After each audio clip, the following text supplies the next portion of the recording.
Today, I want to talk about 5 beliefs that narcissistic parents ingrain in their children that causes them to then grow up and continue with the generational abuse by attracting narcissists to them. Okay, so children of narcissists, some will take the role of becoming a narcissist, but I'm not talking about those necessarily. Today, I'm talking about those that wind up stuck in beliefs and programs that cause them to recreate the dynamics of their childhood by attracting narcissists to them. We're going to talk about 5 subconscious beliefs that narcissists program their children to have and how this causes you to have toxic relationships. So with that in mind, let's get started. For those that don't know me, my name is Michele. I'm a life and relationship coach. I'm the founder of the Thriver School of Transformation, which is a monthly membership where we meet together live weekly and we go through the side effects of narcissistic abuse and cptsd together. Here's the link if you want to check that out. Subconscious belief number 1 is you are less than others. Okay, so narcissistic parents on a subconscious level teach you that you're here and they're here and everyone else is above you as well. So this can cause you so many different behaviors, but I'm just going to focus on one for the sake of this video. And what happens is this causes you, since you feel less than others, it causes you to lessen what you would want in a friendship or a relationship because you're putting everyone else above you. So you wind up in friendships that are one-sided, right? Because you make it all about them because that's what you had to do in childhood to survive a narcissistic parent. You had to deny what was important to you and make it all about your parent. Well, that carries over now in adulthood to our friendships, where we'll have friends that, it's a really one-sided relationship, or we'll have relationships where it's always all about them and your needs and your wants are never reciprocated. So as you're healing and as you're getting stronger and you're wanting to break out of these unhealthy dynamics, the first thing that you'd want to do in this case is to start looking at the people you spend time with and ask yourself, rather than asking, do they like me, right? Which is what a narcissistic parent constantly teaches you. You have to be seeking approval from others. Ask yourself, do I like them? Do I enjoy being around this person? Do I feel better after spending time with them, or do I feel drained and resentful? Part of healing, and this is the hard part, is if you've been out of toxic relationships, whether it's your parents or now you're realizing that you were in a long-term relationship with somebody and you're wanting to change it, you start looking at the people you're around, and it's sad and eye-opening to realize how many of these kinds of relationships exist in your life. I get it. In the beginning, it's like, is there anybody healthy in my life? Okay, but it starts with at least acknowledging it and starting to look at this. Subconscious belief number 2 is that your thoughts, emotions, and perspectives don't matter. Remember, a narcissist only has one perspective, and that's theirs. They have never allowed you to have your own perspective. So what happens is when you're around other people, you keep your perspective to yourself. You don't share your thoughts. Now think about it. Think about it, okay? Most people that are recovering from narcissistic abuse and they're trying to heal, right? They're working through the side effects of complex PTSD. If you were to look at the conversations that you tend to have with people, is it you being this amazing listener and asking questions and showing all this personal interest, and they never seem to do it back to you? A lot of that is because victims of narcissists learn to not show themselves. And it's an art on how they can get people to talk so deeply, and this person feels so close to you. And yet you can think, but they know so little about me. It's because without realizing it, you've carried over that thinking that their perspective is the only one that matters. And if you don't change that, you will wind up staying stuck in narcissistic relationships that are romantic relationships, and you'll wind up staying stuck in one-sided relationships as well. So one small tip to work through this is to start practicing reciprocity, which means that as somebody's talking, it's natural to have back and forth. Somebody shares, you validate what they're saying, and oftentimes you'll share something similar or what it makes you think of about yourself. Okay, or the person asks you, how you're doing or what's new, and you actually share what's new in your life instead of thinking, oh, they don't want to hear it. No, they don't care. If we don't share it, that's the belief that we are creating in our external world, that people don't care. And we're strengthening that belief by seeing that people aren't listening to us because we're not showing that we care as well. Now, some of you might think, oh yeah, but I've tried that. And when I try that, people don't listen. They don't want to. Well, that's when you combine it with the first tip that I talked about, where you look at people that are in your life that you want to be around. If you share yourself and you're finding that when you do, people treat you as if you are non-existent, that's when you ask yourself, do I want this person in my life? Do I feel good?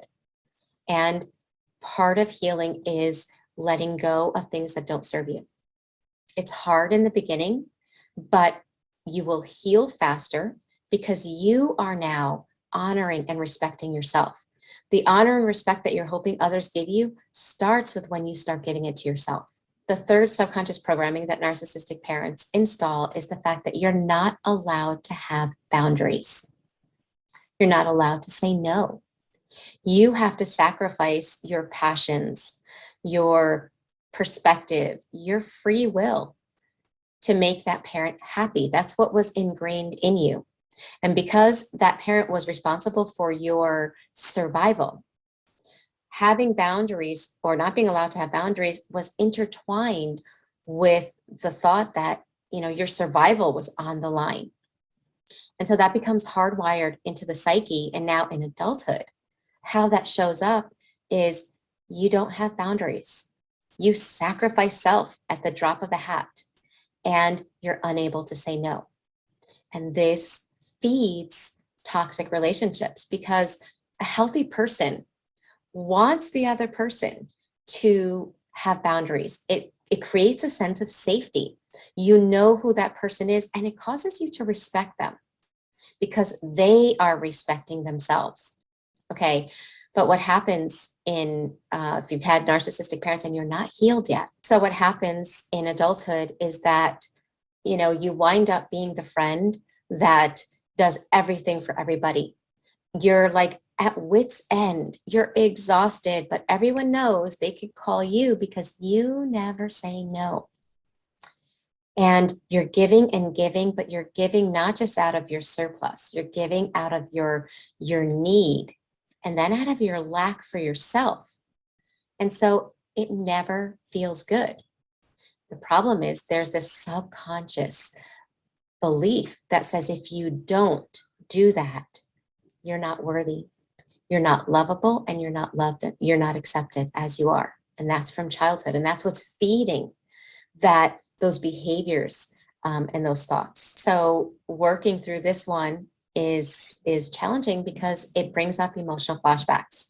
And learning how to work through an emotional flashback is vital for anybody that's overcoming complex PTSD or narcissistic abuse. Okay, but you have to work through that emotion that kicks on when you're going to put down a boundary because it's a somatic experience. Your body feels like there's danger. And you might suddenly feel like a small child trying to put down a boundary, and you feel as if it's a life or death situation. That's an emotional flashback. So I say that to expect that because people that have been through trauma, they might hear, oh, I have to put down boundaries. So they go to put down a boundary, then their body freaks out like that. And they think, oh, no, I can't do that. And they think, they go back to this thought that they can't heal. No, it's not that you can't heal. It's that along with healing, because you've been through trauma, it's about learning how to work through emotional flashbacks. Subconscious programming number 4 is you are responsible for other people's feelings. And again, the narcissist feels different emotions, but rather than regulate themselves or take responsibility for their feelings, it's always someone else's fault. And if you were the scapegoated child, then it was always your fault. And you learned that you had to do, think, and be 2 steps ahead of everyone just to make sure that everyone was happy. And the last person you were ever thinking about, or the last person's emotions that you were ever thinking about, were your own. Well, if we stay in that subconscious programming, we will, be the kind of person that does everything that the other person wants. So the way this shows up is you become the person that does everything to make the other person happy. If they say, I want to do this, you do it. If they say, I don't like that, you stop doing it. And I'm talking about, I don't like this being maybe a passion of yours. Okay. And you just stop your passion because the other person doesn't like it. Basically, you're like Play-Doh in that person's hands. And the reason is we tend to think, oh, but I'm a nice person. No, it's not about being a nice person. Nice people care about themselves as well. Nice people have boundaries. See, this is where the thinking of narcissistic parenting gets twisted, that actually caring about yourself makes you feel like you're not a nice person. Okay.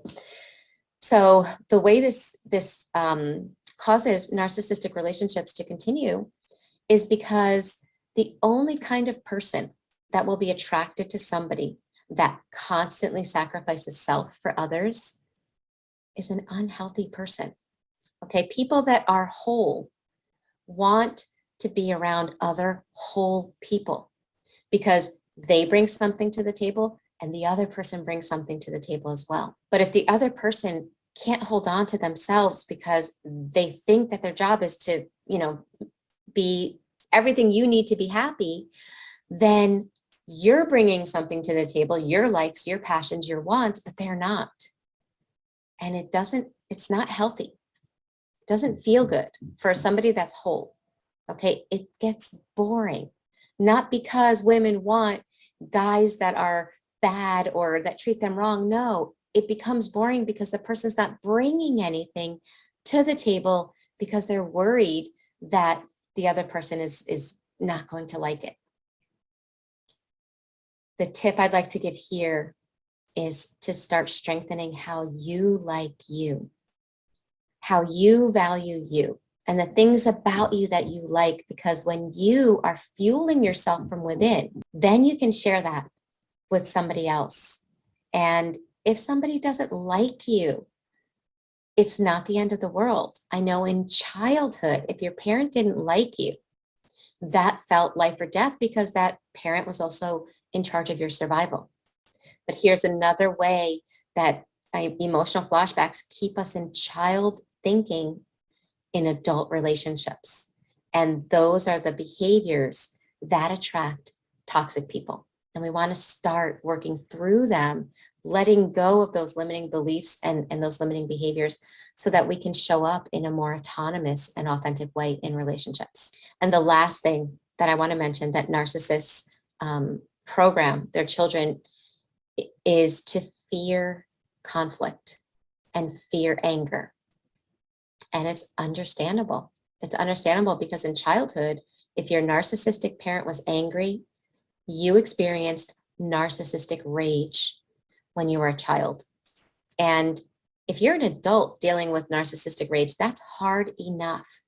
But in childhood, that is so frightening. So our subconscious really pays attention to actions that have a heightened emotional response. So when somebody's angry and upset, or there's conflict and there's an intense amount of fear, your brain creates a paired association. And until you work through that, until you heal that in relationships, the second somebody is upset with you, it will cause you to stop being authentic. Okay, so for example, if you put down a boundary, you learn about boundaries and you're so proud of yourself, you put down a boundary, right? But then the person gets angry. Then the person gets angry and upset or disappointed. And that wakes up that paired association in your nervous system and in your subconscious programming. And when that paired association kicks on in your body, it's a somatic response in your body. And you feel that fear like a child. That fear of conflict, you feel it on like the intensity of a child. And until you work through that, so that you can get to a place where you are comfortable in the discomfort of others, you will wind up trying to have healthy behaviors, starting to put down healthy behaviors or display healthy behaviors until somebody gets upset or disappointed in you. And then you fall back again. And then you're stuck in a loop where you're trying to have healthy behaviors, somebody gets upset, you fall back, and you never really feel like you're moving forward.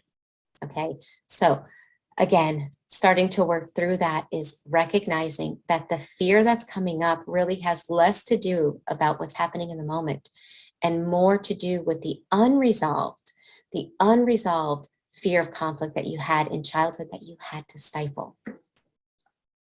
So my point with this video is to help you to realize what you can really do, what is involved in overcoming the patterns of repeating toxic relationships. You notice that not one thing that I said here talked about identifying narcissists. Now, yes, we have to do that. We have to be aware that there are people that have hidden agendas. There are people that play manipulation games. Absolutely, we have to be aware of that. But that is not what's going to keep us out of relationships. That will help us to notice them. But if we don't work on the subconscious programming, the paired associations, the complex PTSD aspect of working through narcissistic abuse, we'll still get sucked in. With that in mind, the monthly theme in November, every month in the Thriver School of Transformation, we talk about a different piece of the healing journey. This month is all about reparenting the wounds within, because when we can heal those wounds, our inner child won't continue to seek the healing in someone else, which tends to attract toxic people. We will learn how to be able to do that from within. We will become more whole, and that will attract other whole people. So if you're interested, make sure you check it out.